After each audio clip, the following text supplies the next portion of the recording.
appeared to wear horned helmets. And together with Egyptians,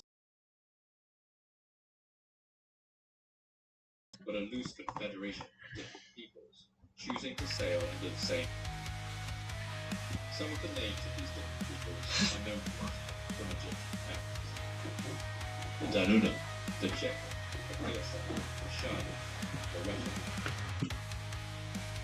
Even if the motives and identity of the sea peoples are unknown to us, evidence suggests that at least some of the ethnic groups that made up the sea people weren't so unfamiliar to the Egyptians. In fact, it seems sea people were sort of important in the and there's evidence that a diplomatic conflict was not a new century until the Great Wars occurred. One group of sea people known as the Shadi even supplied mercenaries to the Egyptian pharaohs such as Ramses II. But that's just about as much as we know. At some point, this unknown mass of people arrived in the Eastern Mediterranean by sea. No leaders or kings of the sea peoples are ever mentioned. They sacked cities where they could, and even made incursions onto the land. And with this mysterious force in mind, it's time to turn to the other really major player in this story. And it's worth noting at this point that the nations of the Eastern Mediterranean basically fall into two categories during this event. First, there are those who and they do so they disappear without a trace, leave only ruins behind. Into that group takes place in Iceland, and at times Bulgaria and others. But the second category is those who survive, although the two great empires that survived this collapse are Egypt and Assyria. And Assyria, which ruled the area of northern Iraq today, does this by century with withdrawals from the borders of Mexico around the big cities and between the Euphrates and Tigris River, but the oil and the fortress and the shell. The example of Egypt is not the Egypt is also got the war from the second survivors.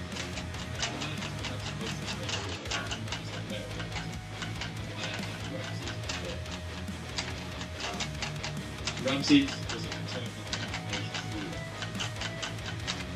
Looking at the perfectly preserved life of the power, it's easy to imagine what he looked like. His cheekbones looking at the photos,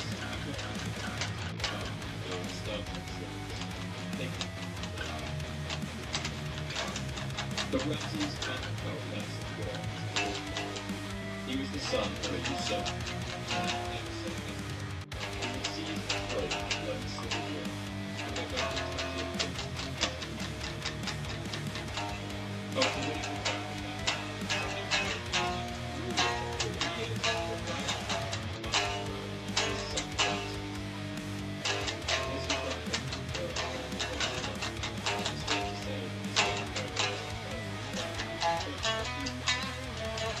this can perhaps be seen as the name of the last pharaoh to hold the name Ramses was Ramses III, pharaoh of the Bible, who ruled ancient Egypt for 67 years during the Great Wars in the century before. And for the most part, Ramses seems to be a relatively good ruler, although it's worth remembering that only visits to the but it's clear Ramses is wanting to be seen as a kind of diplomatic Philippines people. He mentions planting trees to increase the shade along the town's desert roads, protecting the rights of women so they didn't be a walk on the streets. He mentions allowing soldiers to go over their land to the east. And other records show that he's enabled huge amounts of land in the world to be protected, most often for advanced reconstruction projects. He sent expeditions across the Red Sea to Yemen where he discovered low-level copper mines and the boosted Egypt trade. He brought back rare plants and crops and cultivated his gardens.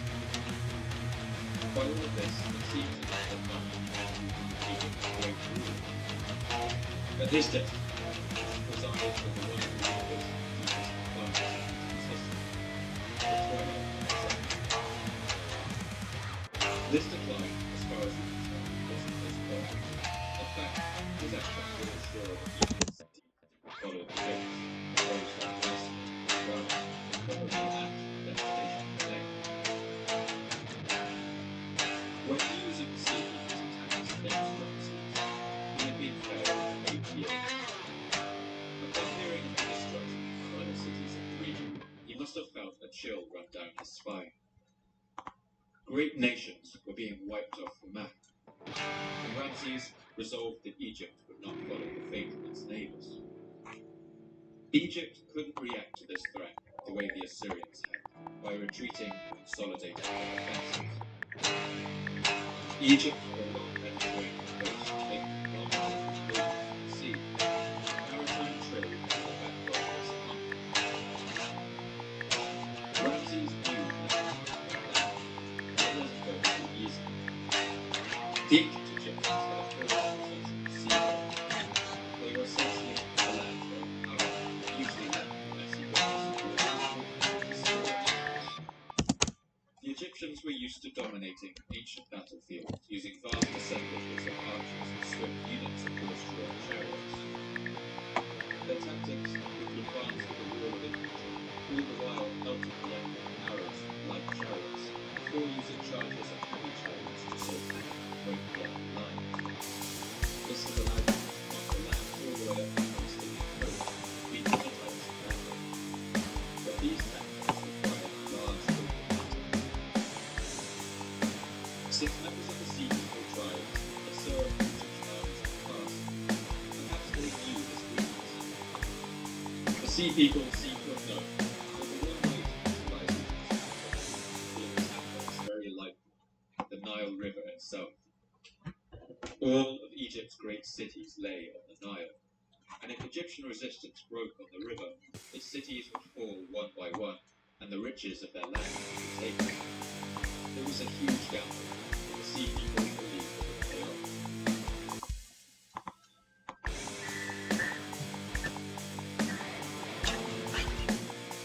The decisive battle would take place in the Nile Delta. That's the part of the river that splits out into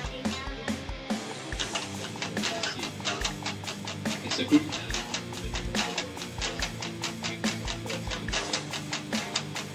Red look.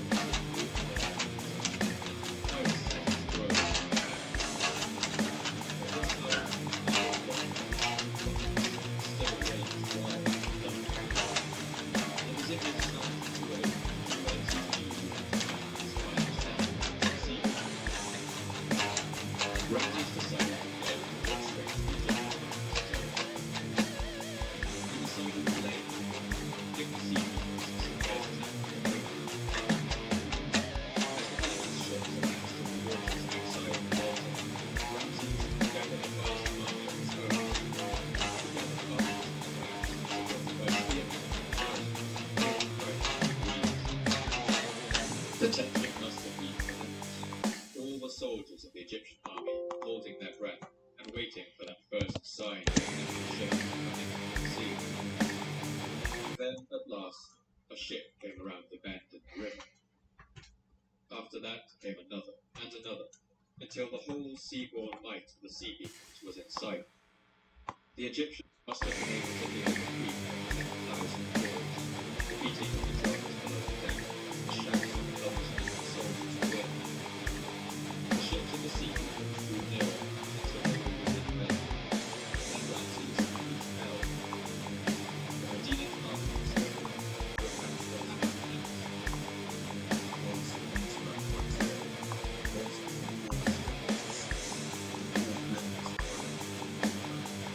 Stockade of large And the chaos of this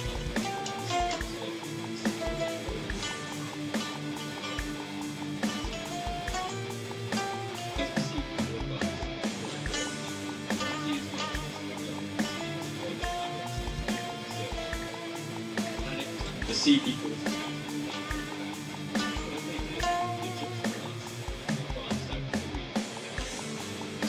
the enemy was held at bay.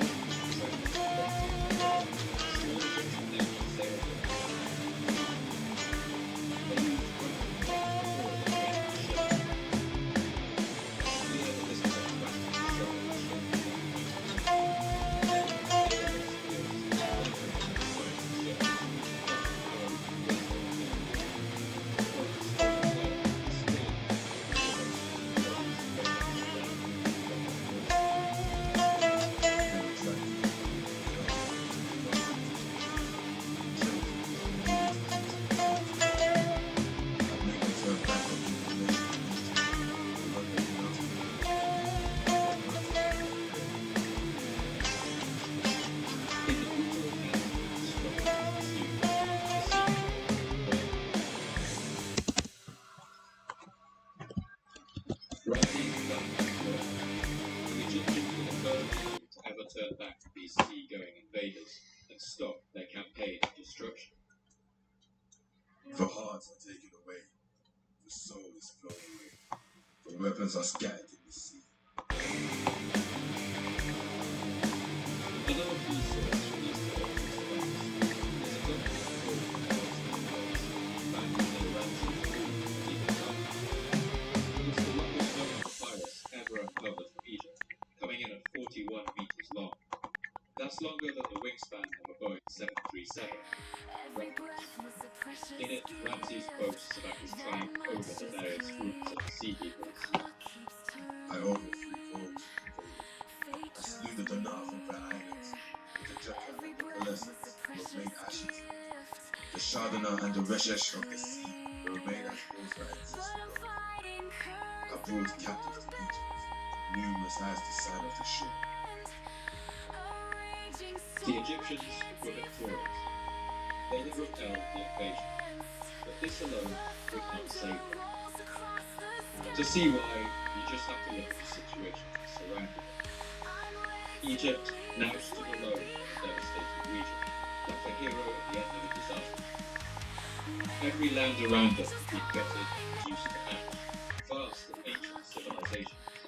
The Mycenaeans, the Hittites, the Garg, the Kassite dynasty of Babylon, all of these venerable societies had collapsed utterly, and civil order had given way to chaos. Those precarious trade routes we talked about at the start of the episode were now broken, and Egypt's economy went into a steep and unstoppable decline. By the end of the late Bronze Age, Egypt was utterly diminished, a shadow of its former self. As other enemies encroached on its borders, Egypt was able to fight them off, but its treasury became so depleted that it would never fully recover its imperial power. The first known workers' strike in recorded history happened during the 29th year of Ramses III's reign. It happened when Egypt could no longer provide food rations to builders and artisans in the village of Deir el-Medina. Ramses III ruled for a total of 31 years, but his death was followed by years of bickering among his heirs. 3 of his sons would become king at different times, reigning as Ramses IV, then as Ramses VIII. And meanwhile, Egypt was increasingly beset by droughts, lack of seasonal flood waters, famines, civil unrest, and official corruption. While the power of the pharaoh fell, that of the priests and thieves grew. The last pharaoh of the dynasty, Ramses XI, grew so weak that these priests became essentially the true rulers of Egypt. The Egyptian empire finally cracked. It was lost, however, less than 80 years after Ramses III's reign.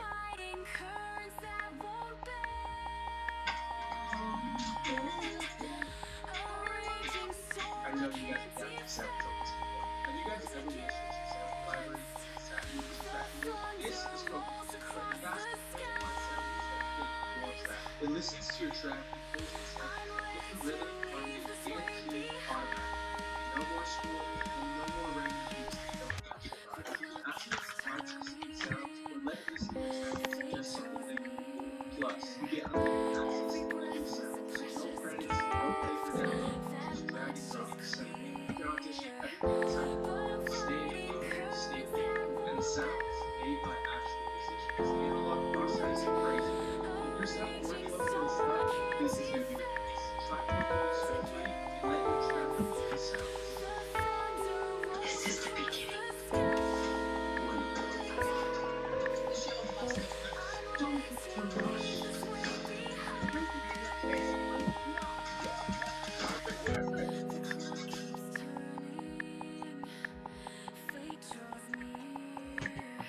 Earlier, I used the example of the city-state of Uganda to show the vast destruction that could be wrought by the sea peoples, and to paint them as a terrifying alien invasion responsible for the Bronze Age collapse. But we shouldn't be so easily seduced by the lure of this easy site. That's because the fate of other sites is actually a little more uncertain. The great city-states of Mycenae, the main military of the Trojan War, was certainly wiped out along with all of its surroundings.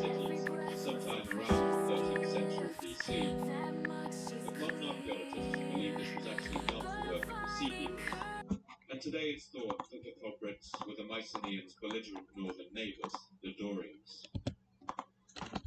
We do have evidence of sea people's activity around the Mycenaean coast, but it seems more likely that while weakened and distracted by this outside threat, the Mycenaeans were no longer able to defend their northern border, and the Dorians seized their chance. The Hittite capital of Hattusha still lies on the land of the mountains of Turkey. It wasn't likely to be the sea peoples who sacked them. A more likely explanation is that this was done by their long-term rivals, the Thracians, groups from the Balkans who seem to have migrated south during this time. These invaders must have seen their opportunity the moment raised by the sea peoples disrupted trade routes and caused famine in the time lands. And perhaps a key part of understanding this is seeing how much states of this era depended on their allies to help them out. But if a crisis like the attacks of the sea peoples happens across the whole region, suddenly everybody's military forces are tied down. Alliances that had previously kept everyone safe would suddenly become ineffective. No one could come to anybody else's aid. One great example of this happened is in Babylon. Babylon was a mighty city, one of the most ancient and powerful in the region, mentioned at great length in the Bible, and located about 100 kilometers south of modern Baghdad. At the time leading up to the war, Babylon was ruled by a dynasty known as the Kassanites, who for 500 years had ruled the great ancient city.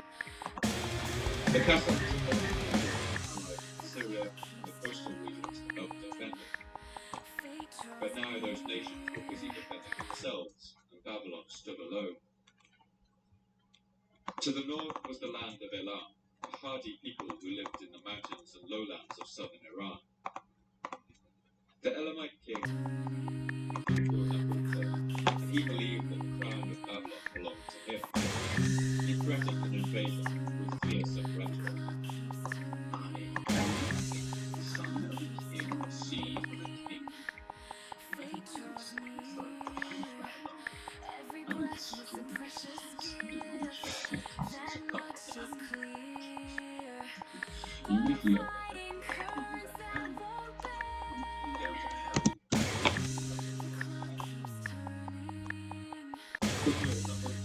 led an invasion into Babylonia in the year 1158. With all its allies tied down, Babylon stood alone, and the Elamite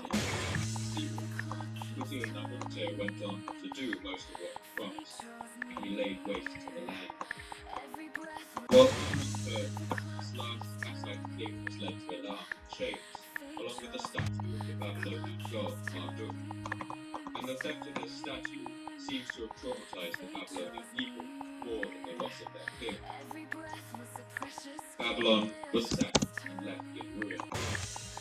One sacred Babylonian text, the Nabu-Kuduri sword, recalls the terrible vengeance of the Elamite king. his crimes were greater and his previous sins worse than all his fathers. Like a deluge, he laid low all the people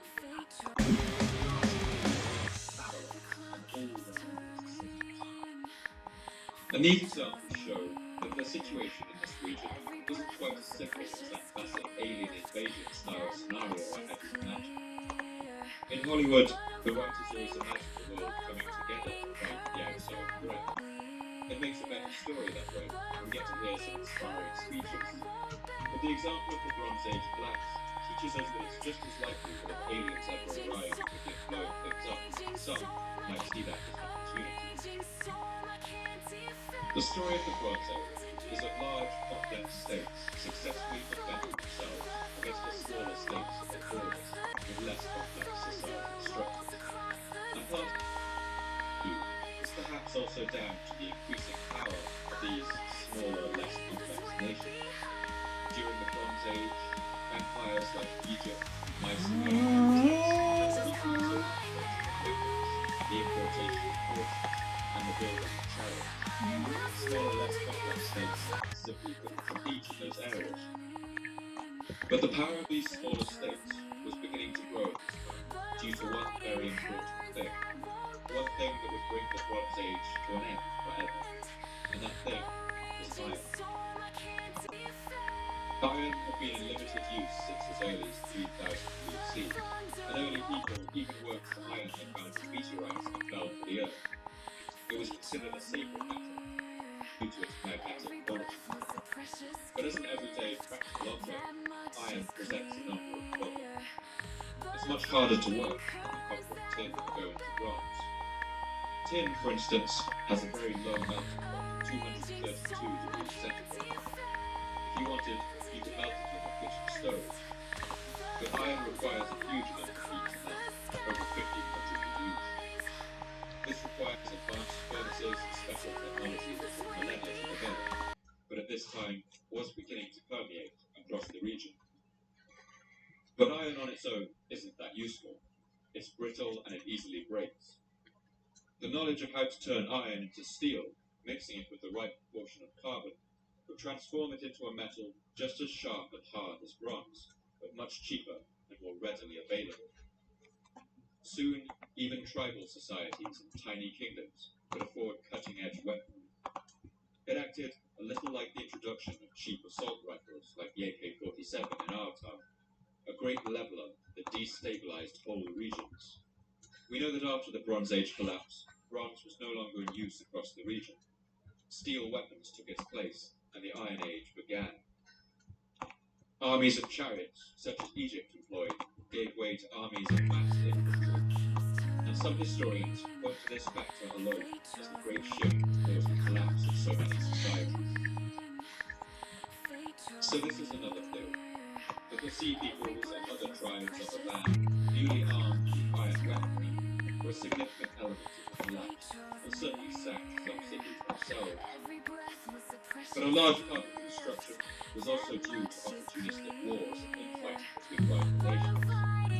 And these combined served to pick apart the complex web of interdependency that had sustained these great empires for so long. But some historians go even further, and their work reconfigures the roles of this story completely. They ask, what if the Sea Peoples aren't the villains in this story? What if they weren't the perpetrators of the collapse of civilization, but another set of victims? And this final theory allows us to shift our perspectives completely.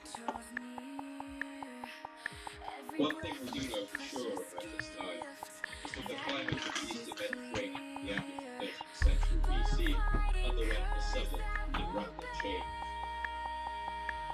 Lands that previously boiled over with greenery suddenly became dry and arid. Analysis of ancient colonies showed farms suited for more desert landscapes flourished. It's slow at first, but once it all gets Analysis of fast. caves in Israel have all shown that the 13th and 12th centuries BC saw much less rain than the previous era. And this all points to a period of partnership and weak geographical connections with the new types of weather as we die in the air. We can see marks of severe droughts and famines in the region's rich records too. The Hittites in their dry, stony mountains were hit particularly hard. Letters from Megara write about sending large quantities of rain up to the hill roads to feed the mighty cities of Hattusha, and the crisis seems to have lasted a long time. In the mid-13th century, one Hittite queen sent a short but dramatic message to the Egyptian pharaoh. Have no brain in my hands. Another tablet sent from the Hittites is equally telling. Did you not know there was a famine in my house? Elsewhere, letters sent from a servant to his master, who was a merchant in the garden, showed there was a famine in the city of Emar in Syria at the time of its destruction. There is a famine in your house. We will all die of hunger. If you do not quickly arrive here, you will be severely sold from your land. I want to make it clear that there have been famines and droughts in the region before. It is simply a fact of life people live in various realities. But the climate change that occurred around this time seems to have happened Bitch fucked me up, man. and been so dramatic that scientists have been looking Fuck. field for an explanation. And to get to the bottom of why this happened, One answer might lie nearly. Oh, Claudia fucked it up. Thanks, Claudia. Let's zoom out and soar around Damn, man. across Europe and the stormy waters of the North Atlantic until we come to rest on the slopes of the snowy mountains of southern Iceland.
draws near. Every breath was. The clock keeps turning. Fate draws near. Every breath was a precious gift. That much is clear. But I'm fighting currents that won't bend. The clock keeps.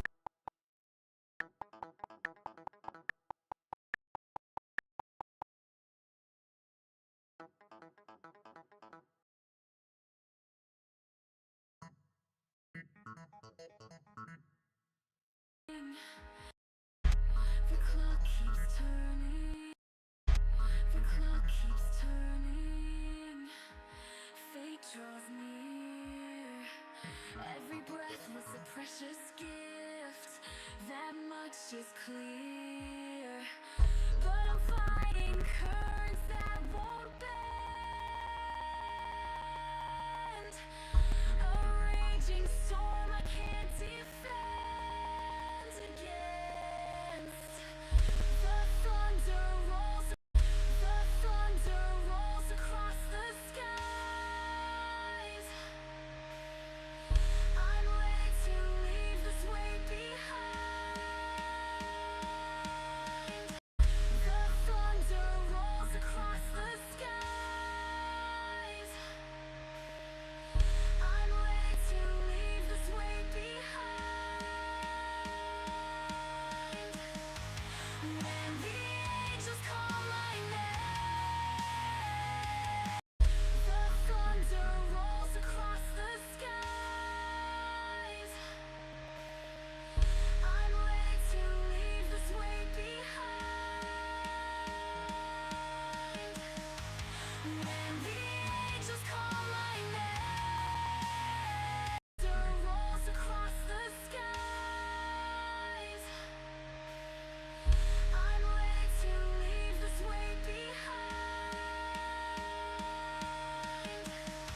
When the angels call my name. The clock keeps turning. Fate draws near. Every breath was a precious gift. That much is clear. But I'm fighting currents.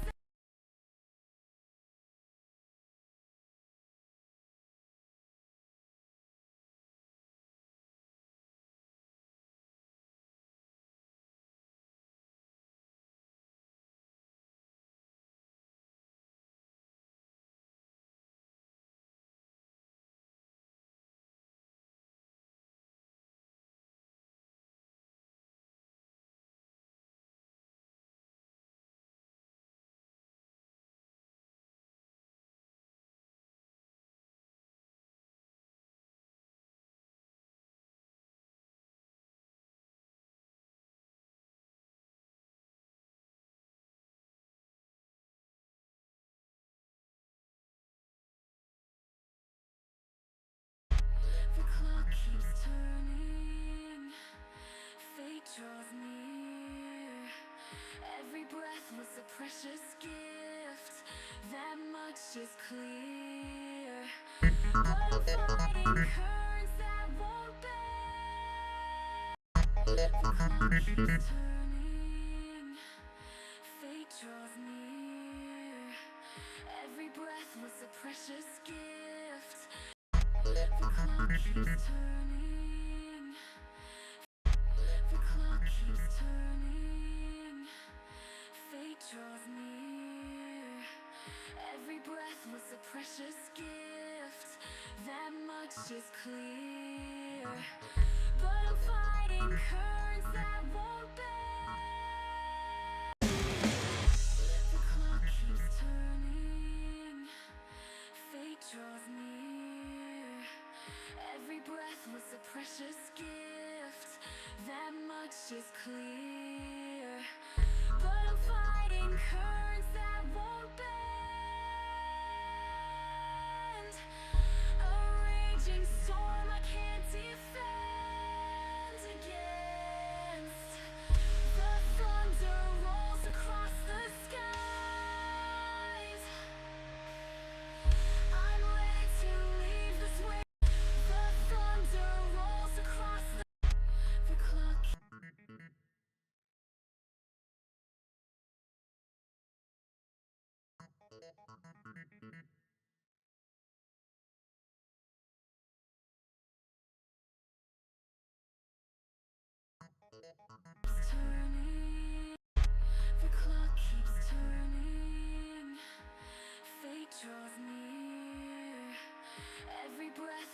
precious. Clock keeps turning. The clock keeps turning.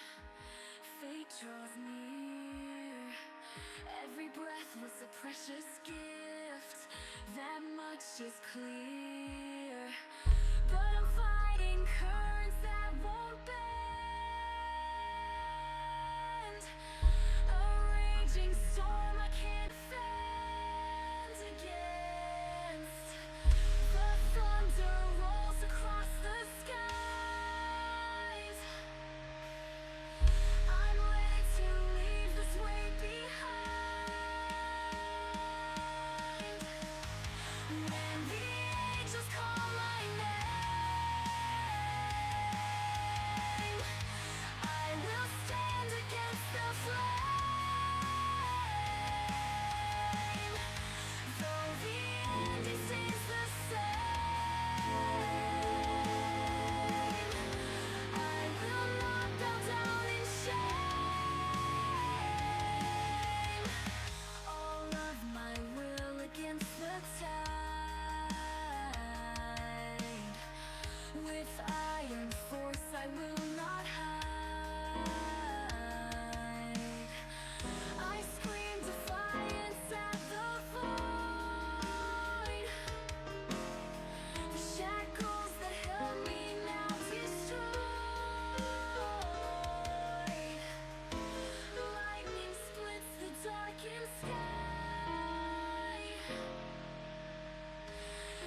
precious gift. That much is clear. But I'm fighting currents that won't bend. A raging storm I can't defend against. The thunder rolls across the skies. I'm ready.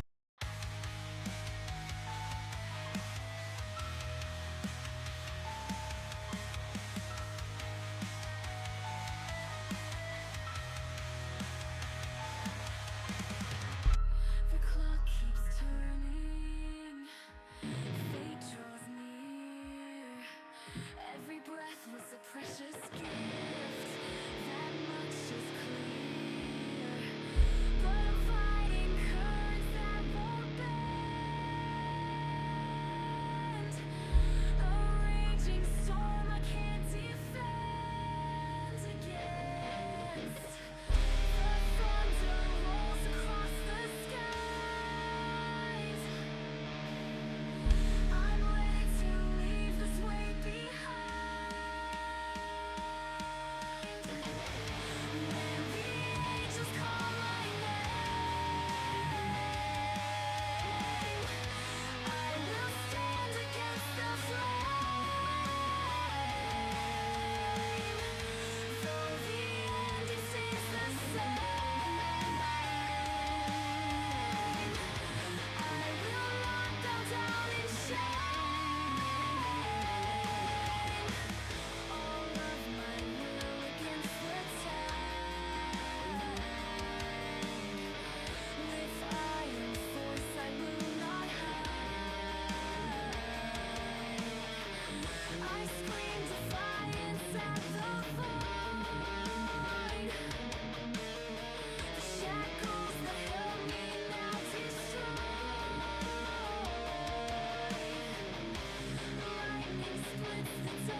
Yeah, annoyed as fuck. I found one note, dude. One. But as soon as we try to go up, Constantine it's decided flat. to construct a new capital. He considered various options, but ultimately settled on a city that sat at the coast, right where Europe had always met. A small Come on, Greek man. trading There's something you're city not telling in me, the far man. east of the Mediterranean. There's This something was you're a city not telling known me. to the Greeks as I gotta Byzantium. go check those messages The again. Latin Here in a Constantine minute. also called it by the name we recognize today, Byzantium. Crazy. I know it's in there. I fucking got the one note. One note! The vast Zanclean flood that filled the Mediterranean wasn't the only great inundation to rock this region in prehistory. In fact, on the eastern shore of that sea, around what is now Turkey, another very similar event would take place. On a smaller scale, but still no less dramatic.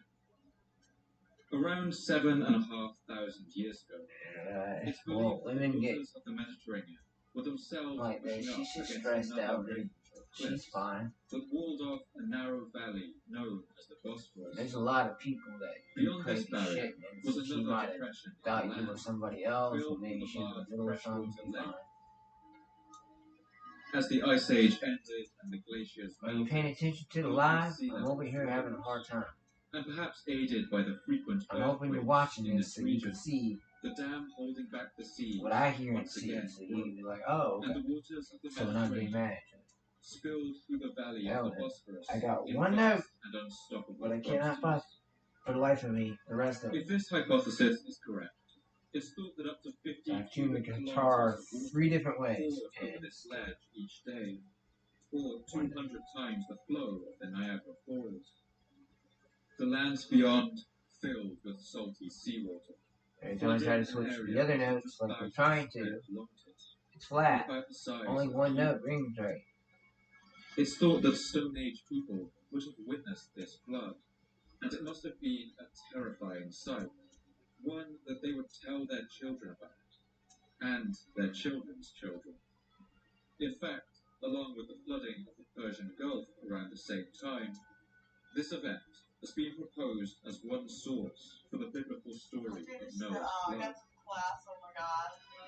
This Oh man, I had would till become 3 known a.m. as to the get Black Sea. everything done. I was like so Today, its shores glad to. belong to the Like I had to do a nations shot of diagram, Ukraine, like filming Georgia, a movie Bulgaria, from the Romania, overhead, and Turkey, you know, looking from the and that ceiling narrow valley onto the through which scene, this vast flood of do a water shot poured diagram, is now a placing narrow the sea actors, channel, the actresses, which we and call the the Bosphorus. setting, the dress set, Here, the set continents of Asia and dressings, Europe and are like chairs and separated by tables, and only then about the 750 meters of sea the at their camera narrowest point. positions, you know. A second narrow Pretty channel cool known stuff. as I the love Dardanelles this stuff. That's great. sits But nearly 300 learning kilometers out to how the to west, do all this stuff, where and once this the is all ancient post city of Troy production. So stood as a rival I'm not to worried the about that bronze-age AI crap. We'll city-states just have of to Greece. have some kind of detector, and Between then these say, two hey, thin look, you know, entryways is the world's it's smallest sea, known as you know, the we're Sea about of to be Marmara. on iHeart.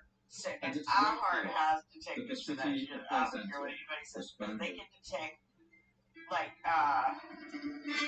they can Byzantium detect was an ancient Greek colony, bots founded by that are on like settlers from the Facebook, like powerful giving Greek city likes of to Megara bands that around they're the not year really getting. 667 BC. And iHeart can detect that Folklore shit. That's not attributes even the on founding their of own the city to a shit. prince So of Megara yeah, named Byzas. these people.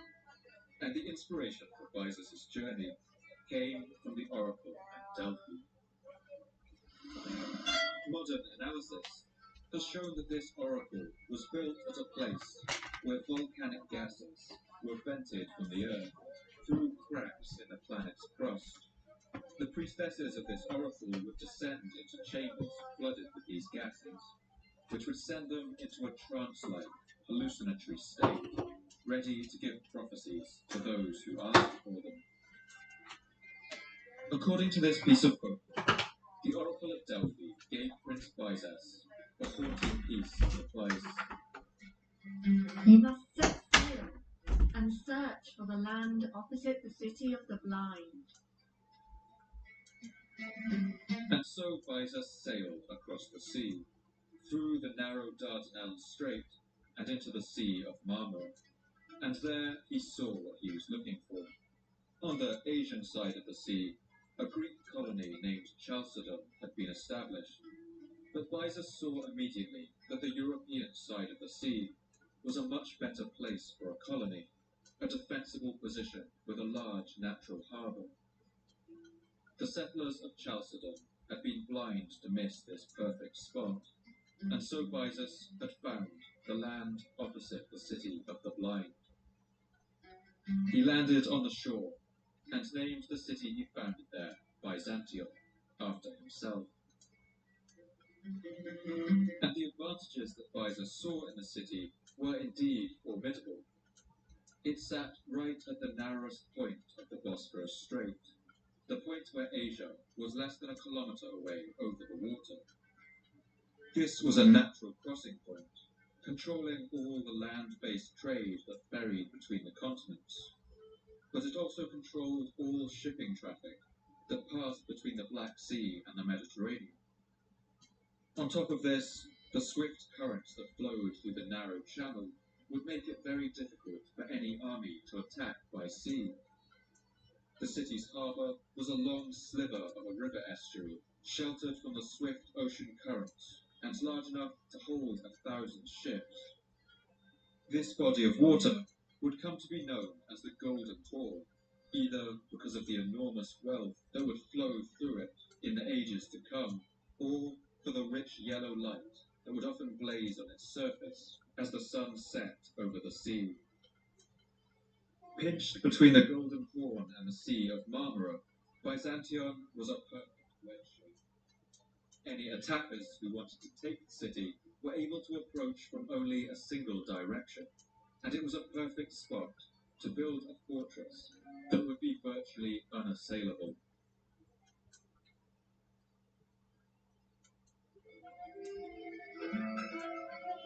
For much of its early history, Byzantium was not a major city, although it was a wealthy one. No more than 40,000 people are thought to have lived here during those times, compared to the more than 1 million that may have lived in Rome during its height. But it was an abundant place. The Roman geographer Strabo writes about the rich stocks of fish that could every year be brought out of the narrow channel of the Bosphorus. The horn, which is close to the Byzantine city wall, resembles a stag's horn. Into these young fish stray, and are then easily caught because of their number, and the force of the current, and the narrowness of the inlets. They are so tightly confined that they are even caught by hand, providing the Byzantines and the Roman people with a considerable income. But despite its natural defensibility, Byzantium was conquered a number of times by the Persian Empire and the Spartan and Athenian Greeks. It was even besieged and burned to the ground by the ruthless Roman Emperor Septimius Severus during one of the empire's more destructive civil wars. When the Emperor Diocletian split the empire in two, Byzantium was chosen to be the capital of the eastern half. And finally, in the year 330 AD, it was chosen to be the new imperial capital of the entire Roman Empire under the Emperor Constantine, as he writes in this 4th century decree.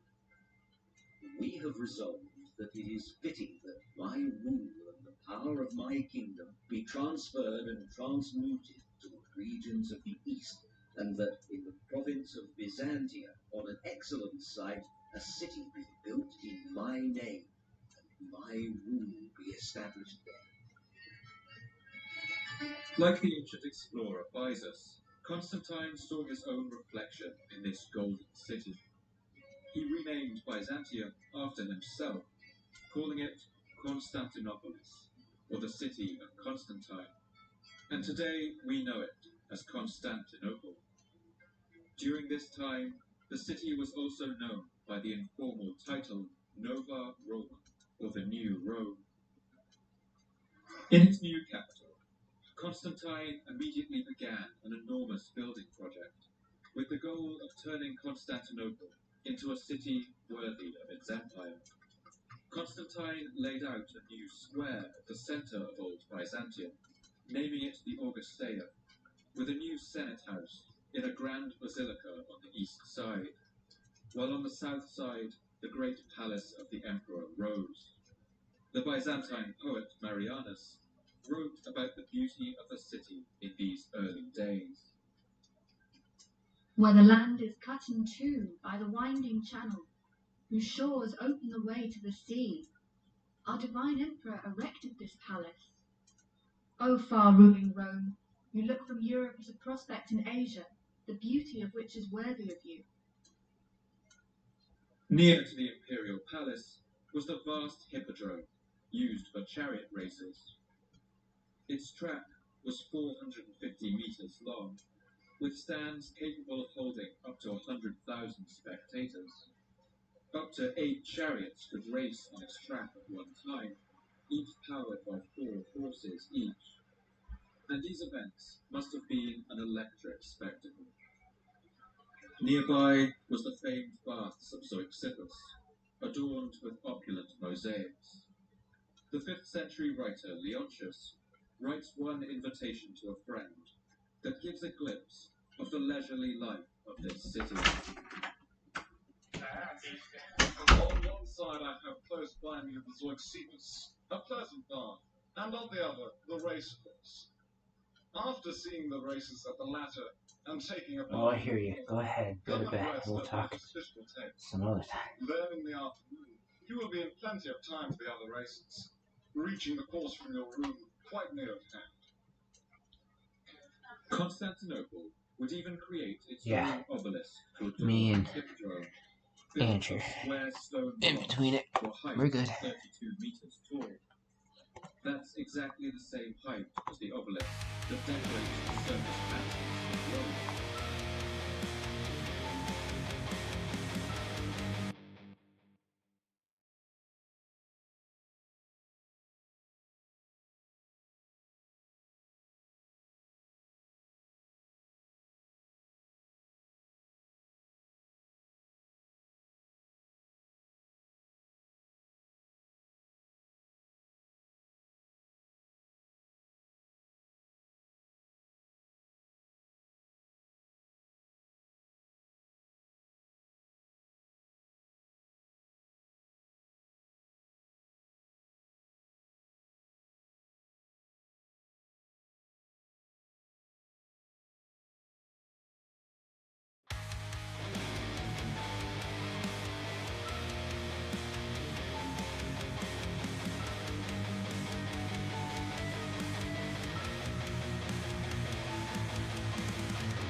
broke treaties, I found something. kept I found something. and began to raid their cities. And the Roman army, weakened by all of the empire's troubles, could do little to repel him. Attila conquered territory throughout Gaul and into modern France, establishing a vast Hunnic empire across Eastern and Central Europe. And in the year 447, I'm trying to find it, man. What's the fucking tuning? It's not fucking close at all. Well, the sort of Eastern there. Romans Not really. were immediately overwhelmed. All along the border, their forts burned, pillars of smoke black in the sky. And now, the armies of Attila bore down the center of their world, their capital, the great city of Constantinople itself. The Byzantine monk Callimachus, in his work The Life of Saint Hypatius, wrote about the dire situation that now faced the capital. The barbarian nation of the Huns, which wasn't prepared, came so close that more than 100 cities were packed in. There were so many murders and bloodshed that it could not be done. For they took captive the churches and monasteries, slew the monks and maidens in great numbers. And to make matters worse, the formidable walls of Constantinople could no longer be relied on. In January of the year 447, the ground shook with a terrifying force. This earthquake was the strongest perhaps in all of city history. Over a period of 4 months, earthquakes and the floods they caused ravaged the whole area, with enormous loss of life. Buildings collapsed across Constantinople.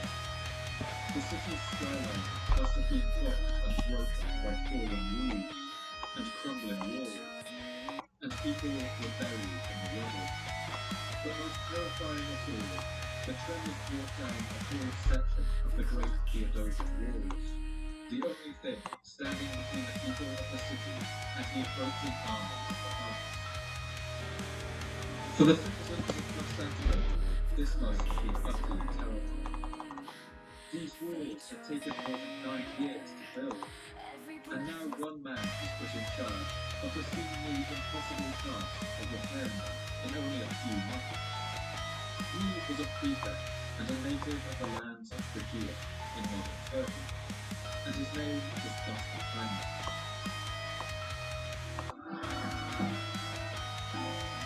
Constantinus was new in his post, and he had an enormous task ahead of him. But he also knew that his city had one great untapped resource, that is, its immense spirit of competition. Constantinus went down to the city's vast capital, the racetrack. Over the century or so since its renovation by the Emperor Constantine, it had become the most important hub of the city's social life. Chariot racing in Byzantium held people's fanatic devotion in a similar way to football today. And just like football, chariot racing had become a cultural tradition. Four great race teams raced in the sands of the Hippodrome, each named after a color: the red, blue, green, white.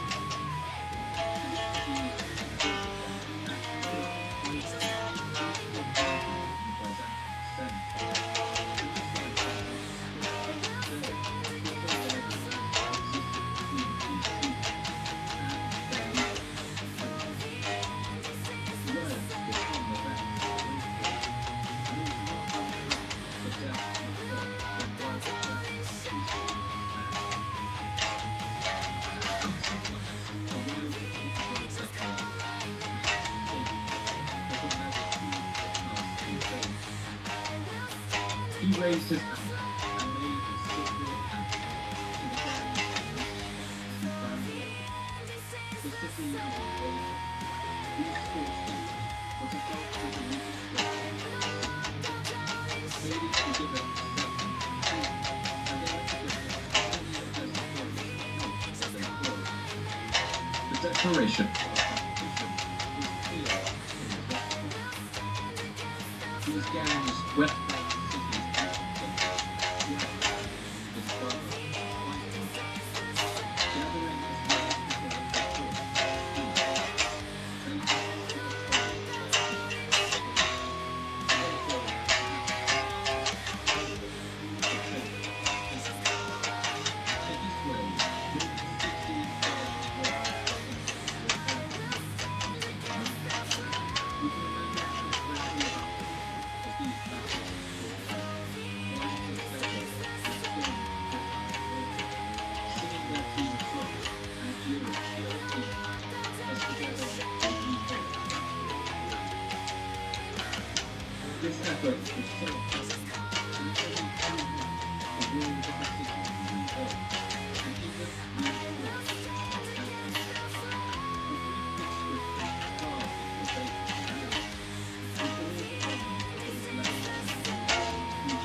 defensive walls, their limestone glistening white in the sun, the strongest fortification in the known world. The two sides reach a stalemate. Attila takes the city, but the Byzantines are easy to battle. Eventually, the peace signed. The Romans agreed to increase their payments to the Huns, and Attila left the lands of Byzantium. Constantinople was saved, and the Eastern Roman Empire would survive. But for its sister power, the Western Roman Empire, the pressures raining down was proving too much. As the 5th century progressed, one side of the empire would stand, while the other would crumble into the earth.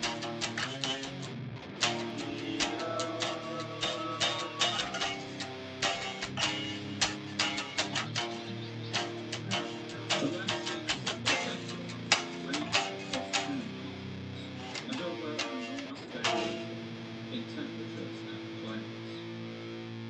These lands had always been the most populous of all the lands of Rome, the richest and the best developed. In fact, by the late empire, its eastern part had a budget 3 times the size of the western, and the largest choice. In Europe, the heart of the Eastern Empire included Greece, and in Asia, it was the region known as Asia Minor, which is roughly the area of the present Turkey. The empire's European territory included parts of modern Greece, Albania, Macedonia, and Bulgaria. Here, craggy mountains, covered by dense forest, divide this area into steep ridges, Rome, the Adriatic, Aegean, and Mediterranean seas. The most fertile regions here are along the Danube, Europe's second largest river. The temperate regions of the north have a very Dude, similar I'm about to climate lose my to that fucking of Europe. mind. And on the coast, grains and vegetables can be grown. Along Watch fruit the trees fucking are screen. apples, Watch what happens. I'm gonna do this again. I'm pears, playing one fucking note, and olive then I'm going trees up or grow down, near whatever. I'm gonna do it like rain 5 loops. surviving Watch the farms, next soil, 5 fucking loops. I'm gonna give it inland 45 or seconds, and terraced then I'm gonna vineyards start. and orchards, while the higher mountain regions are used for herding goats Oh and boy, sheep. get the fucking message. Get the message. Across the narrow channel of the Bosphorus is Anatolia. Everybody's watching over here. Again, Good, another good. region Are you of modern watching? Turkey. Now look. In the Watch west, this the earth fucking here shit. rises Watch gently this. out of the I'm Aegean just gonna Sea strum one and note, and I'm forms not the gonna change. fertile coasts of Watch what Spain, happens. where the Greeks had expanded city-state power. But in the north and south, huge mountains were huge. Among them, the range of Mount Taurus. These form over 20 miles along the length of southern Turkey, and they're broken only by the faint Silesian hills, a path through the rocky hills, along narrow ridges, between the lines of the leading southwest and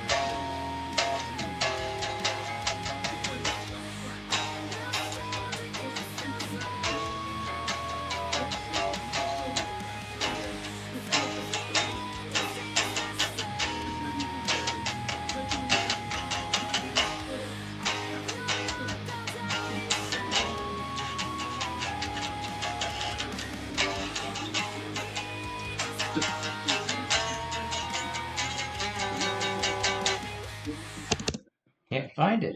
Swear to God, dude. I'm sitting there just trying to fucking find it.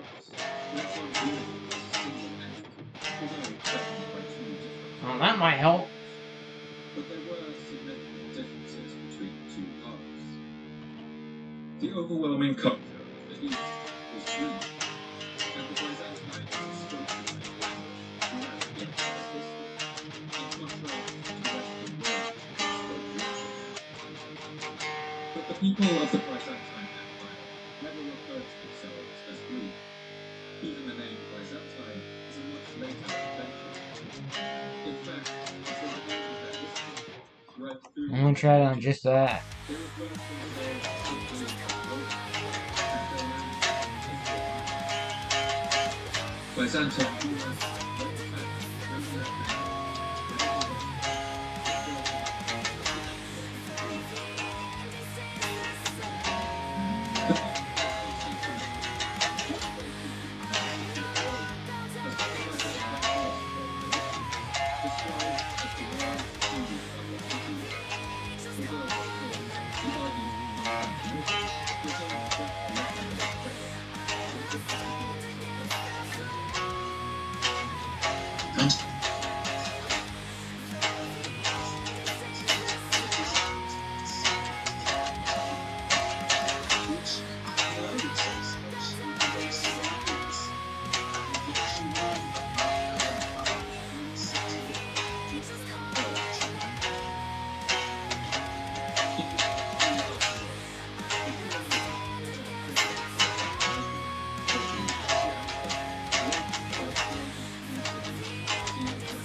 So I'm gonna go ahead and take this take real quick. I'm gonna play this take, and they're gonna mute it. I'm gonna mute it for a good minute, and it's gonna sit on that spot so that my buddies can go and try to grab their guitars and they can play it. And I'm gonna go check the fucking chat, and I'm gonna see if they can find it, because I just think I found it, but I'm not so sure. And I found it in a very fucking weird tuning. So somebody else go on and get a standard tuning on or drop D. I'm going to play this out real quick on what I think this is. Go grab me a drink, and then I'm going to mute that, and it's just going to play his track in the same loop section, and I need someone to play along with it and find the fucking notes and type it in. Type it in numbers. You could put in 057. You could put in whatever the fuck. Just put it in like that. We can see the decline of growth, looking from the scale of the stone. One example is the massive Basilica of Nero, which stood next to the cemetery. It was destroyed by fire sometime before the century, possibly during one of the sacks of the city, and when the Romans rebuilt its outside facade, making sure it looked suitably grand and honorable, they never repaired its exterior. This building presented a grand face to the world, while inside it was a burned-out shell. And by this time, the same could be said for the whole city of Rome, and the western part of its empire. Excavations have shown that by the mid-5th century, rubbish was being dumped within Rome's great monumental buildings. But the buildings themselves were beginning to crumble, and that new rough paths were being cut by people walking and dragging carts and horses through monuments. By the 4th centuries, the Roman Emperor of the West, who now ruled the city of Ravenna, was little more than an Italian ruler. Rome could no longer pay for king legally, and increasingly relied on services from former mercenaries. Eventually, and when one group of mercenaries known as the Rulers demanded land and riches as payment, the Romans refused. The Heruli rebelled, and the Romans became defeated in the Battle of Ravenna in the year 476. The Roman Emperor was forced to resign, and the Western Empire was back as a Western entirely.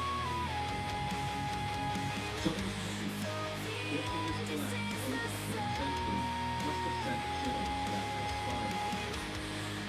The writer St. Jerome encapsulates what must have been the fear and uncertainty of that age. What is such? Bro, I was getting mad at that guitar. But for the most part, the almost slung it. was virtually unaffected by the fall of the West. In fact, Constantinople continued its expansion. The bottom 3 strings right now are just slipping. They won't even tune.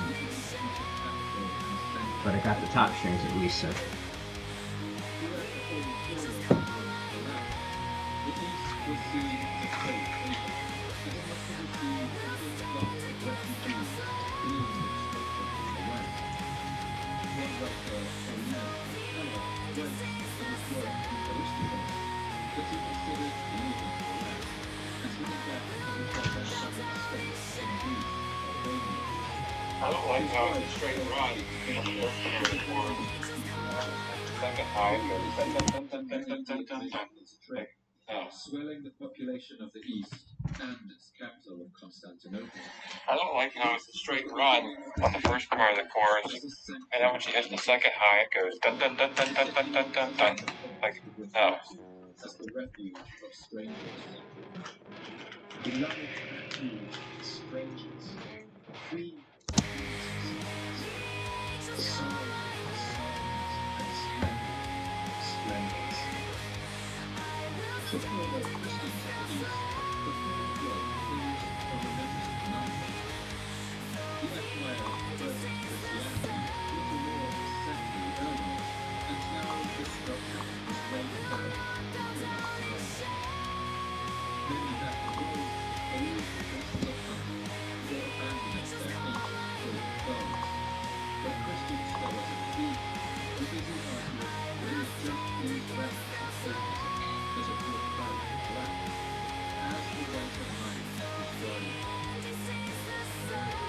He was upset that all the barbarians had been invaded for him, as everyone was not willing or eager to worship the pagan gods and sacrifices.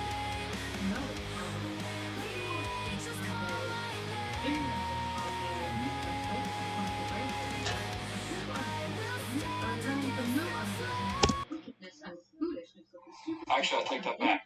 There shouldn't be those three little places at the end. It should be like the second half of the chorus should be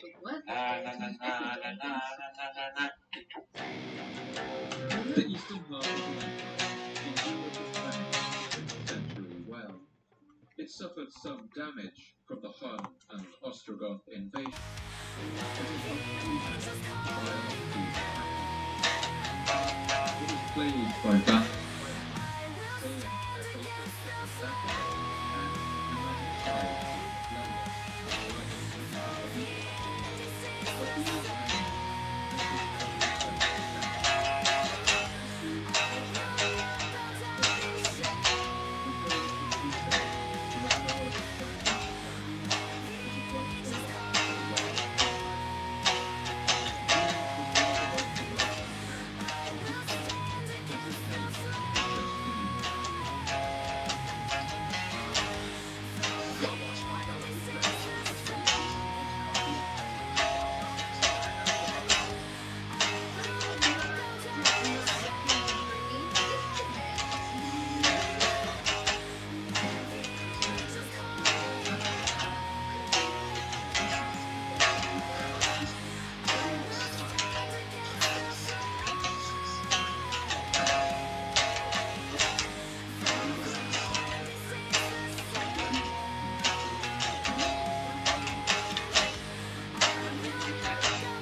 Actually, I'll take that back.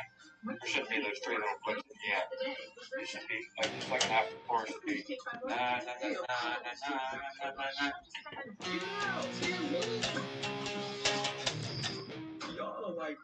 well-oiled machine. I was gonna go there, but didn't feel obvious. in case you're wondering what that was I threw in there. Like those chug chugs. Just twist your fingers on the one fret. The Let story the strings play. begins with his uncle, a man named Justin. What I And hear on the Justin was screen a prime is example correct so of far. one remarkable aspect of Byzantine society. Okay. That is, the ability to justify things and even reach the very in fact, Justin began his life as a swineherd in the region of Dana, a migrant carrier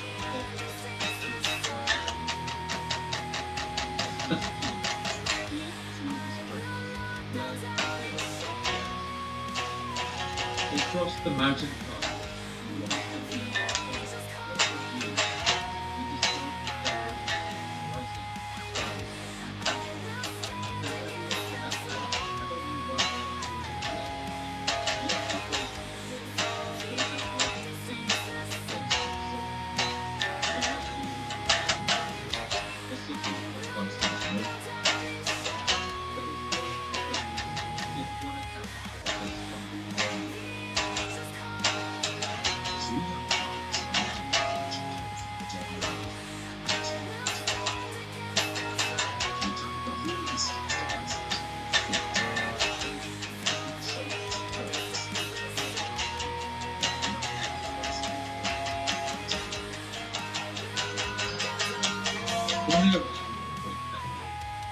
Must have been hard. Justin spoke Latin, but only very simply Greek, and he must have been at sea in the hubbub of different languages from Constantinople. Like most peasants, he was also illiterate, but he managed to secure a place at the palace court and rose through the ranks of military life to become a tribune and then a senator. Finally, under the emperor Anastasius, he was appointed commander of the palace guard. When he had retired, as so often happened upon the death of Byzantine emperors, the palace exploded into tribute. The Grand Chamberlain, a man named Manchus, is said to have given a large amount of money to Justin, intending to buy his support. But Justin took his money and gave it out I don't know how you ended up with. Oh yeah, because you're in 442. When the dust settled, Duh. Justin was elected as Fuck, the I'm new retarded. I'm sorry. Justin soon reached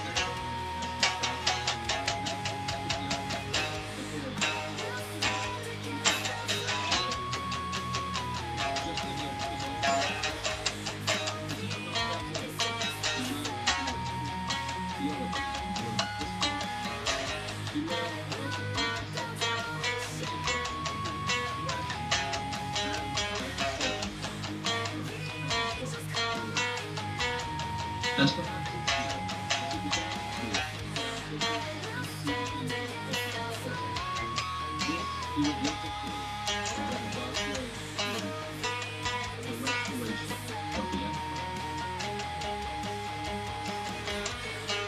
Justinian told Emperor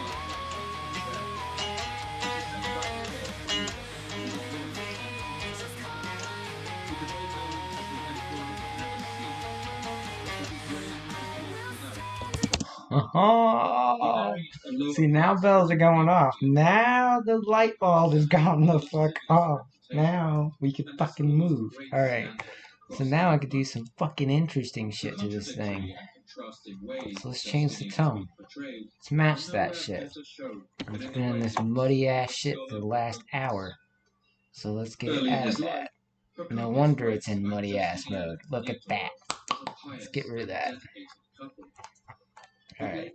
He also wrote another text entitled Let's go to This was a scandalous load. Alright. Justinian and Theodora, a text that has come to be known as the Secret History. In his anecdote, Procopius portrays the Emperor Justinian as a cruel, incompetent ruler. He committed his notion of piety. It is seen from all men to agree one thing reckless hunting and cause of piety, but he did not think that it was murder. If those whom he slew were not the same as himself. Procopius even goes so far as to claim that Justinian and his wife had been possessed by evil spirits. Alright, I'm gonna get to a clean channel first. But then returned the palace without their heads. Justinian's reign was also marred with riots. In the year 532, the famous chariot racing project in Constantinople caused royal gangs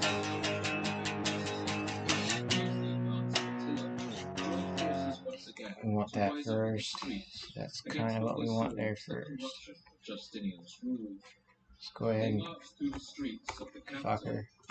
Clear that out. Let's try this.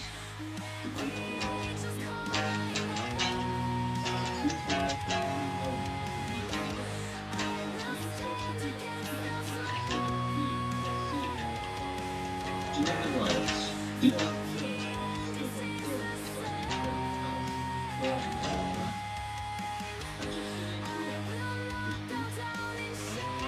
in the next few days, he ordered the crushing of the riots by arms.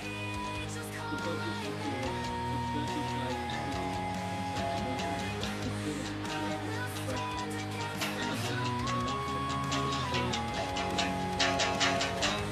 whatever the truth.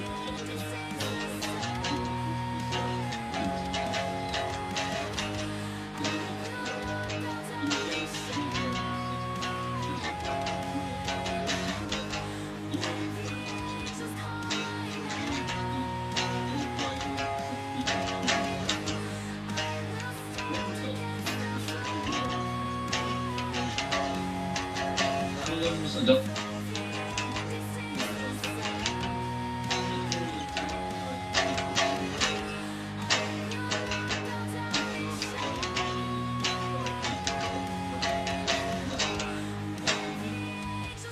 this is the church So then that's in there. more commonly known.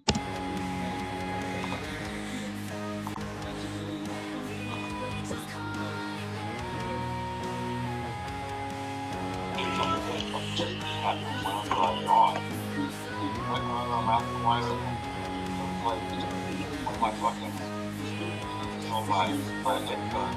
It opens up, it's real sharp and clear, and I heard this, like this, but it wasn't my fucking, like it wasn't my ear, it was like air passing through my mouth, right? Whoa. Oh shit, dude. To best it.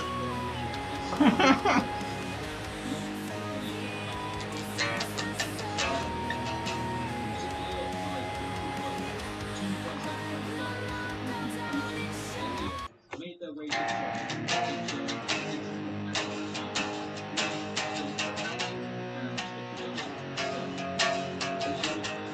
Constantinople. Hey, what amp did you use when you did this? They told him that they had found the source of the miracle material silk, Because I could just match and it. the emperor was impressed. He offered them a great fortune if they were able to smuggle some of his mysterious words. The monks set out once again, luckily traveling the sea. The little path grew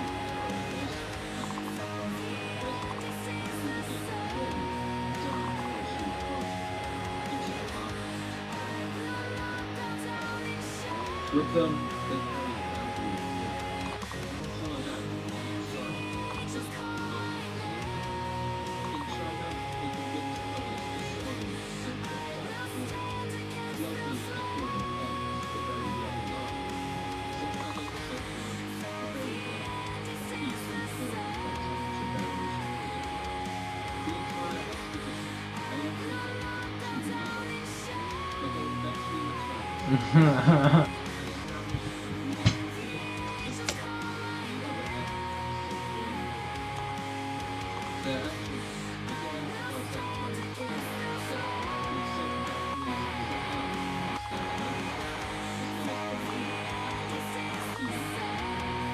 The Byzantine Empire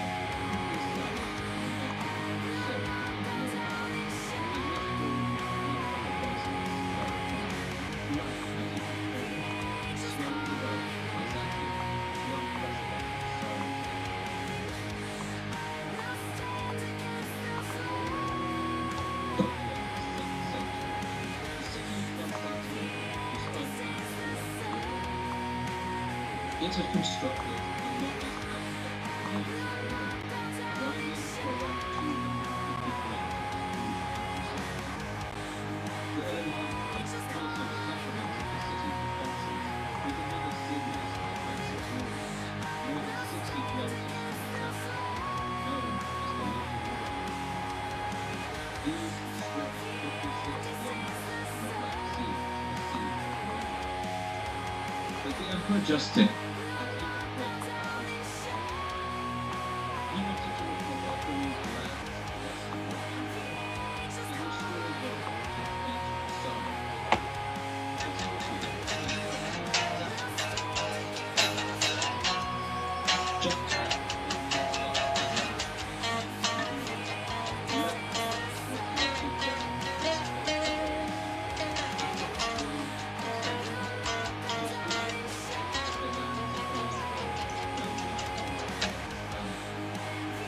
General Belisarius marched across the and conquered the battle restored only 9 months. Then he set his sights on Italy, where the Ostrogoth king still ruled. Belisarius swept the field and laid siege to Rome from the south, encircling it from the north, and finally marching through its gates on the year 536. When Belisarius marched to the city of Rome, he could see a place much older than the Greek march. 2 large earthquakes in the 5th century had damaged many of its buildings, but its aqueducts were still running, its bars still functioning. Gladiators and animals still fought in its Colosseum. Threadbare population had begun to reclaim some of their importance in the region, if not the European empire under its rule. For the Emperor Justinian, Belisarius, Rome was the most simple and to revitalize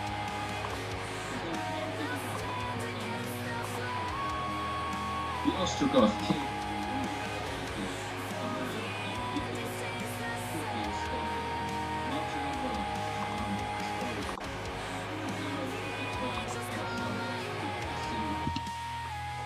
the Ostrogoth king of the famous name safe passage.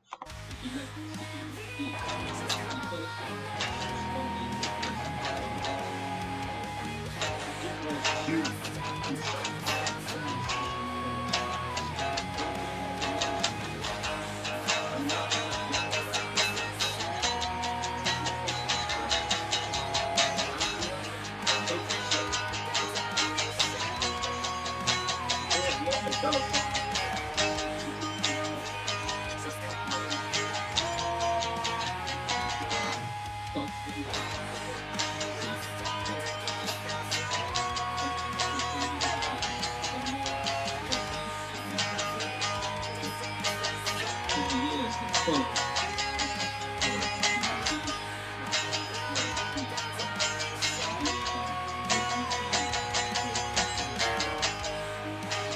but finally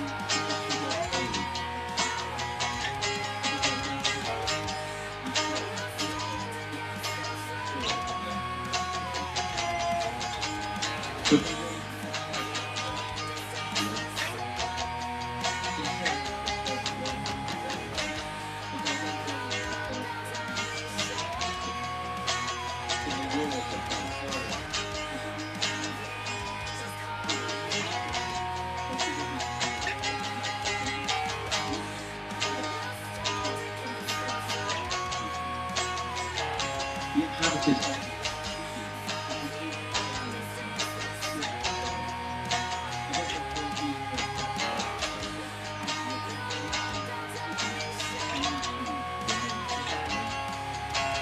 if there had ever been then the Byzantines had ended that hope forever. And the conquest suggested going to fight home to keep himself, which should have Oh, perfect. I'll just put the lid again. the Byzantine Empire succeeded in the ship such a large country the Gothic wars drained war and destruction. Within 540s, another plague spread throughout Europe, weakening it even further. The so-called plague of Syria may have killed anywhere between 25 or 100 million people over the next 2 centuries. Modern science has confirmed that There it is.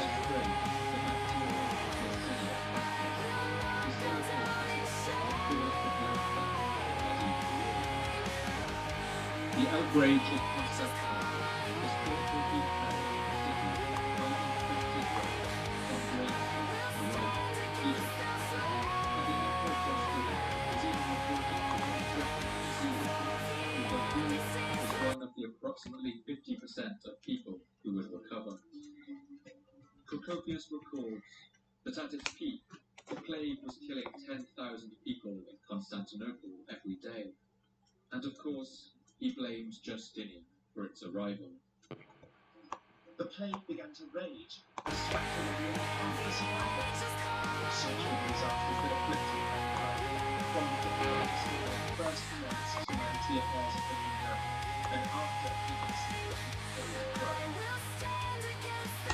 Procopius also reserved for the way Justinian reacted in the face of this plague, and his unwillingness to offer support to the stricken peasants of the empire. When pests swept through the whole known world, most notably the Roman Empire, like the armies of the barbarians, the seasons of the control of conservation of the trade, Justinian showed mercy to the Greeks. Even then, he did not attacks. The plague weakened the Byzantine Empire at a critical point, when Justinian's armies had nearly retaken all of Italy and the western Mediterranean coast. Soon, the Germanic people known as the Lombards, invading northern Italy, defeated the small Byzantine army and established their own kingdom. destroyed the best bet of the ancient empire was done. In the fight of these, two earthquakes shook the height of Constantinople, and in an event that seemed readily symbolism, the great dome of Hagia Sophia crumbled. In the year 558, a final earthquake caused the dome to collapse entirely. To the citizens of Constantinople, this devastating event must have seemed like the final judgment of God on an emperor who had such luxury of life, but had in the end fallen so short.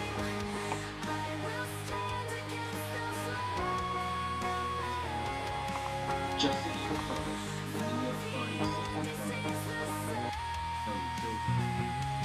He was buried in a grand mausoleum in the Church of the Holy Cross, and the emperors who followed after would reap the consequences of his over-ambitious followers. Justinian had inherited an imperial throne of 29 years of but his walls were falling in the east, Byzantium was now under pressure from Assassins. The Persians would rule in the city of Testament near Constantinople. Wars with assassins dragged on for decades, weakening both empires, and usually resulted in a bitter and costly stalemate. By the year 630, the empire lacked most taken and was thus unreachable, and held only a foothold in the island of Sicily. But in the early 7th century, one emperor named Heraclius seemed like he could return the empire to its previous glory. He ruled for 30 years, won an impressive series of battles, and beat the Sassanid back in Anatolia, even recaptured the holy city of Jerusalem.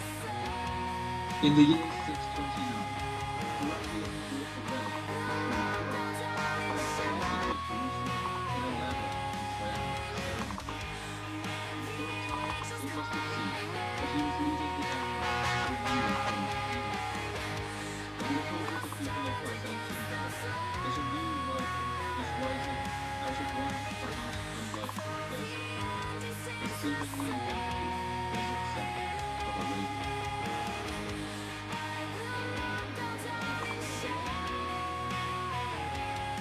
The Arabian Peninsula is a wedge of land pinched between the Persian Gulf north and the Red Sea south. It's technically a subcontinent, since it sits on its own tectonic plate, yet for millions of years it has torn away from the rest of Africa, while slowly crashing into the Arabian plate north, forcing out a large established mountains. This is an arid land, divided between rocky mountains and dry coastline, lined with coral reefs, and separated by small strips of fertile pastures in its rocky valleys. But perhaps most famously, the region is home to a vast range of deserts. The largest of these, the Great Arabian Desert, is the 5th largest in the world, and one of the deepest. Its sands are thought to extend up to 180 meters below the surface, or more than 50 stories.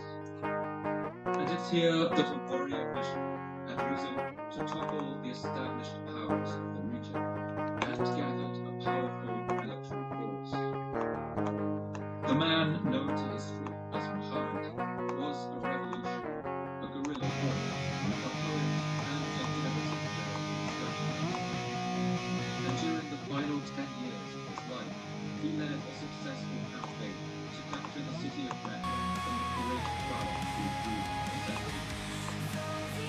After his death in the year 652, the successors of Muhammad took up his mantle. To their north, they spread out the Arabian Peninsula and faced ahead the lands of both the Sassanid, the Mesopotamian Persia, and the Byzantine Egypt. But these two great ancient empires had been hollowed out from within, weakened and bankrupted by their successive wars. The last great war between these two empires had ended only a few grinding on for nearly 3 decades, and critically weak. Perhaps the Arab advance was a complete surprise. The Byzantines were distracted by their wars and paid little heed to news of the triplet across the desert to the south. They had also stopped paying tribute to the desert tribes who they usually relied on as pastoral nations. In the year 634, to the surprise of the entire world, the Arab armies defeated a Byzantine force sent to Syria as captured Damascus in a lightning strike. The Byzantines tried again in 636, but a sandstorm scattered their forces, and when the Arab cavalry drew down on them, they were utterly annihilated. Arab armies fought using swords made of the finest Indian steel, riding on the backs of camels and horses, versatile and fast across the desert landscape. Their tactics were primarily defensive, luring their opponents into ill-advised attacks, with large groups of archers placed on both flanks. The only hope for the Byzantines was now that their great rival, the Sassanids, would halt the Arab advance. But this hope would be in vain. In fact, Arab attacks would bring about complete disintegration and collapse of the Sassanid Empire.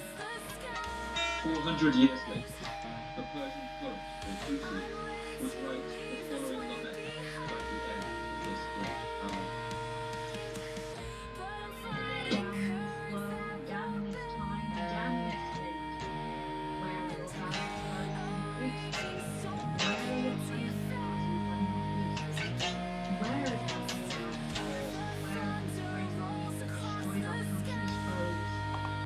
Count Iran as a ruin, as the lair of lies and methods. Look now and despair. The Byzantines watched helplessly as their Asian territories less than a decade before at enormous cost, surrendered to Arab armies in the year 637. And for the general Emperor on whom the Byzantines had pinned such hopes, this catastrophic defeat proved too much.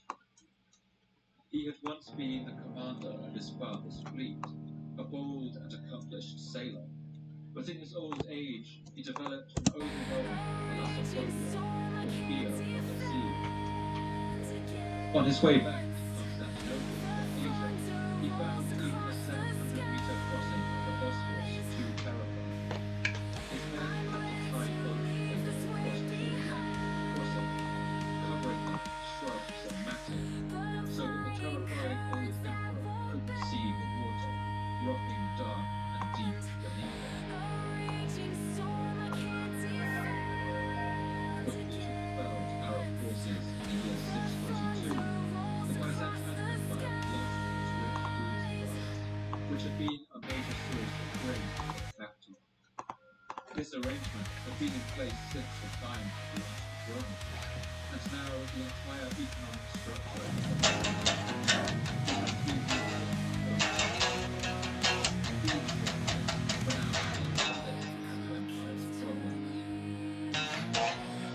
By 657,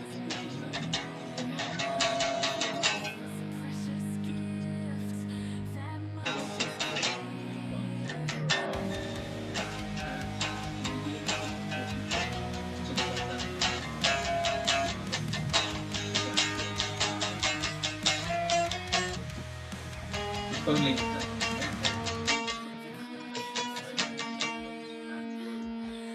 neither island put up even a scrap of resistance, and it soon became clear Byzantium was no longer able to defend its empire. In the year 654, the emperor of Byzantium, the pride of the empire, was lost.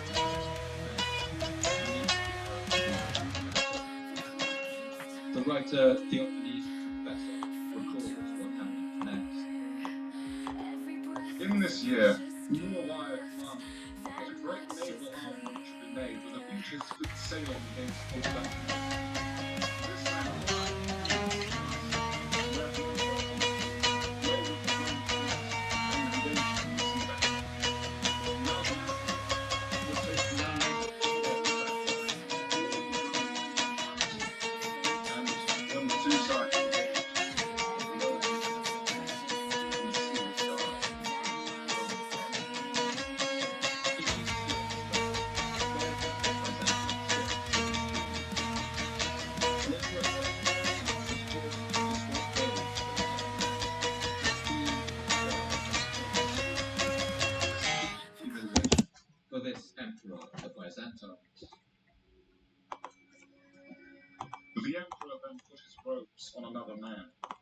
This courageous man stationed himself bravely on the Imperial ship and killed many of them before giving up his life on behalf of the Emperor. The enemy surrounded him and held him in place, till he defeated the Emperor. After he had slain many of them, they killed him too, as the man was wearing the imperial robes. Thus rooted, the Emperor escaped and, leaving everyone behind, sailed off to Constantinople. The city of Constantinople was now completely defenseless.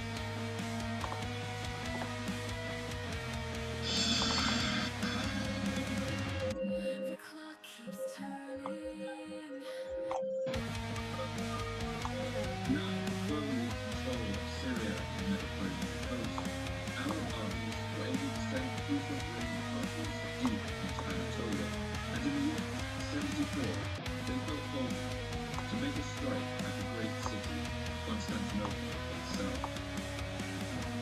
The Arab fleet began by capturing the port towns along the coast and planning a setting of blockade of Constantinople, attempting to choke the life of the city. Theophany the Confessor recalled these events in his chronicle. In this day and March, a rainbow appeared in the sky, and all mankind shuddered. Everyone said it was the end of the world, and this year was night of Christ ready for the great expedition. The Emperor of the time was named Constantine IV, and he must have wondered whether this was finally the end of the empire that had once ruled all of Europe. But the Byzantines had one more trick up their sleeve. In fact, in recent years, they had developed a secret superweapon of terrorist power that would soon become famous around the world. This weapon is so mysterious that today there is still missed. Ring out. Where at? and the scholars of Is it Byzantium still in the takes I'm in right now? so jealously that today its name is synonymous with the Greek Byzantines who developed it. That weapon was Greek fire.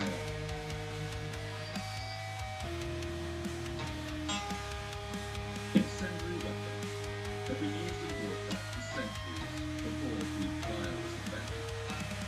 Flaming arrows and clocks containing combustible substances were used by the Assyrians as early as the 9th century BC. But the substance known as Greek fire was different. It was reportedly developed by a man which led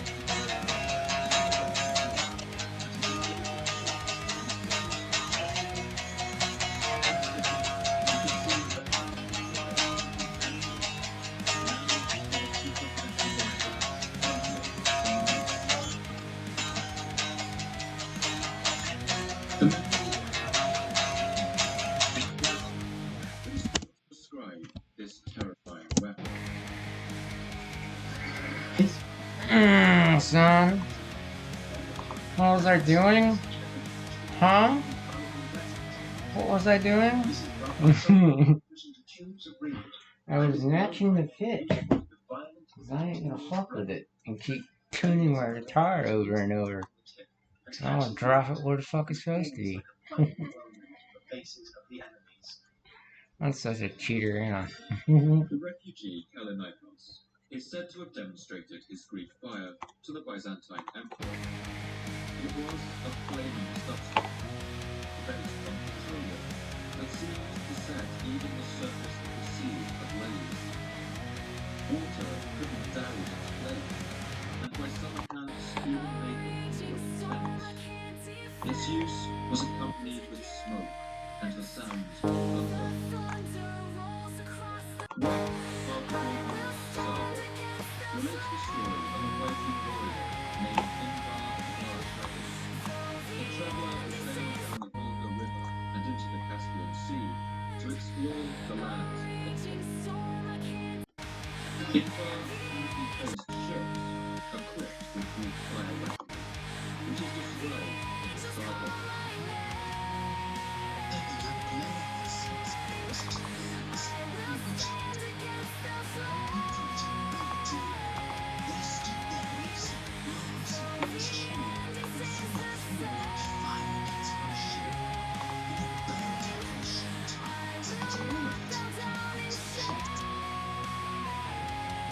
Whatever its exact composition, we know the effect. Fuck with that. The writer Theophanes calls the dramatic events in this chronicle as the ships of the Arab forces bore down. When Constantine rose to rule, barbarians hold Constantinople, his death. So you don't do it. I'm not trying to add base to your base already, you know what I mean? All their bodies begin to dust. There was combat. From the outworks of the tribulation to the dogma, both sides thrust their counter. But with the aid of God and his love, they were dispersed. Post-war they retreated in great distress, with severe defeat. As their expedition was going away after God had ruined it, it was overtaken by a tempestuous winter storm near Salerno. It was shivered to pieces and completely destroyed. Oh, This defeat on tired. sea was coupled with a Byzantine victory on land, suffering enormous losses. Growing divisions in their own lands soon forced them to attend to their own affairs, and the peace deal was struck. A second siege of Constantinople was attempted at the start of the 8th century, but once again the use of Greek fire drove the enemy armies back into their lands. The Byzantine Empire had survived yet another existential threat, and the city of Constantinople remained the impregnable fortress that the Emperor Theodosius had hoped. Every breath was a precious gift, that much is clear. But I'm fighting currents that won't bend. A raging storm I can't defend against. The thunder rolls across the skies. I'm ready to leave this way behind.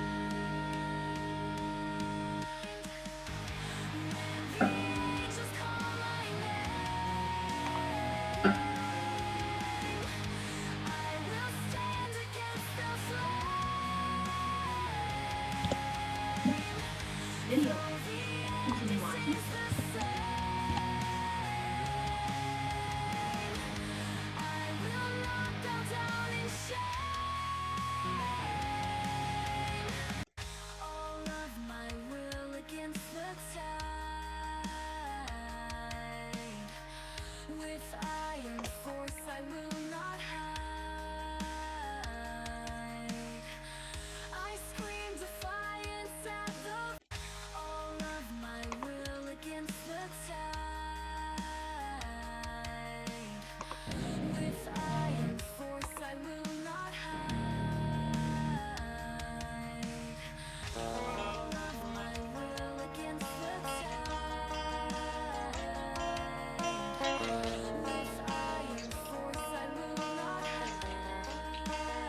I like it. It's fucking awesome.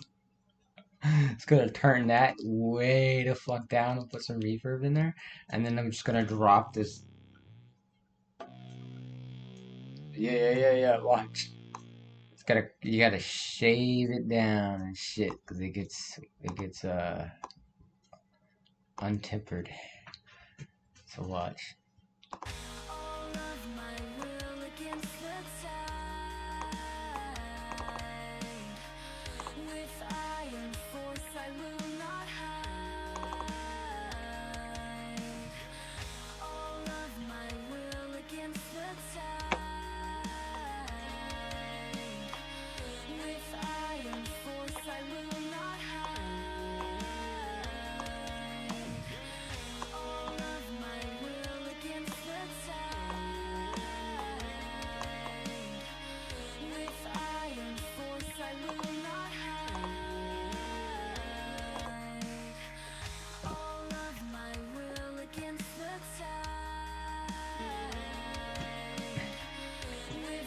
Who? What are you talking about?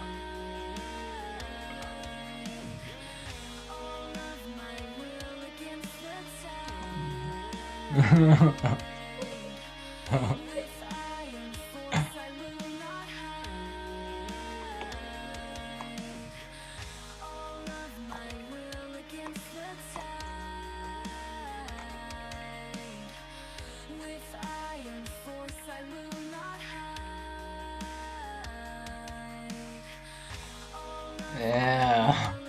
That's fucking solid.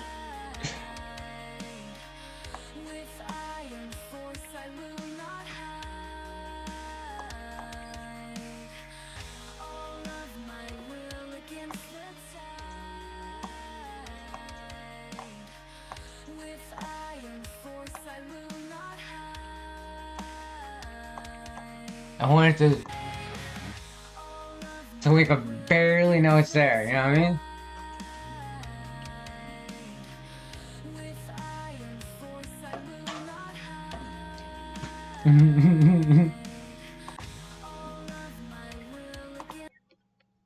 So now we take that off. Watch this. It's so creative, bro. This is like one of those calm parts, so like you could really like. There's nothing really going on there, so you can at least put the ukulele. You wanna put the ukulele in there?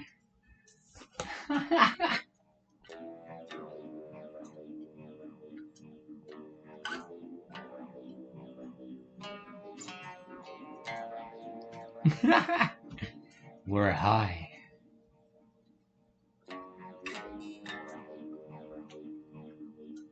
Beavis. Cut it out, Beavis.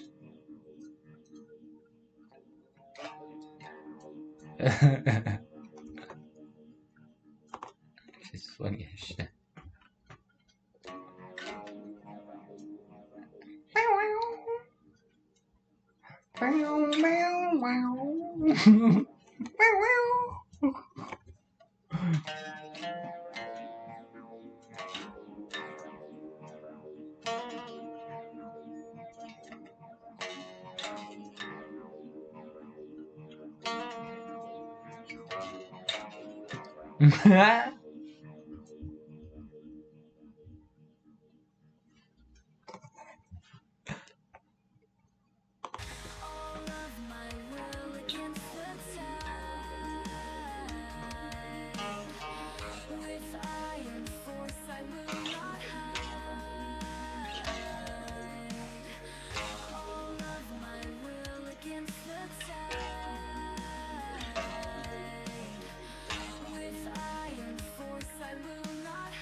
that. And then I kind of liked what was going on.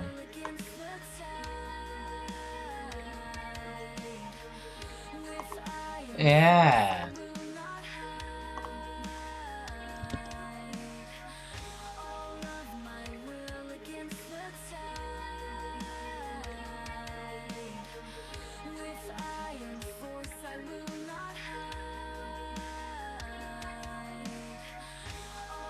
That's sick. I'm keeping it. That's going in my samples. Fuck off. Yeah.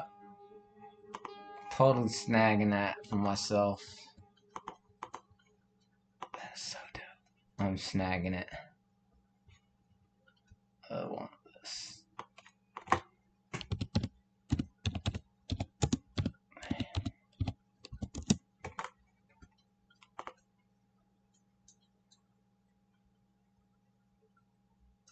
Oh, no, you son of a bitch. You're gonna give it to me. We'll find out what it is, though.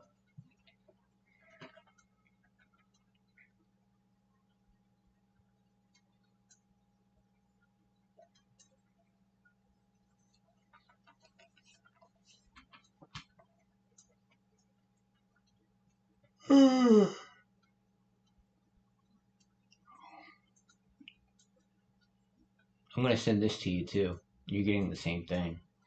I just named it something random so I could find it.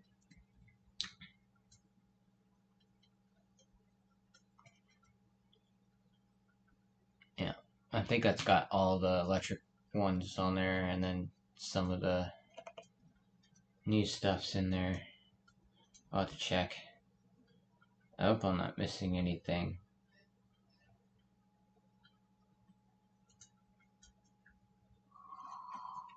I'll have to reread it anyway.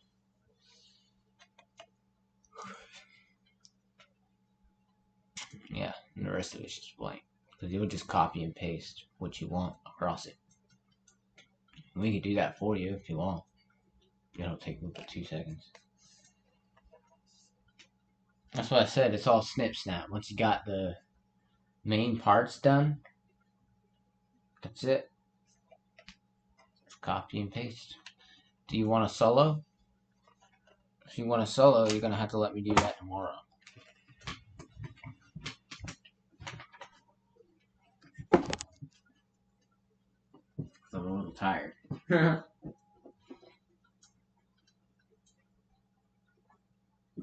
Not trying to get it.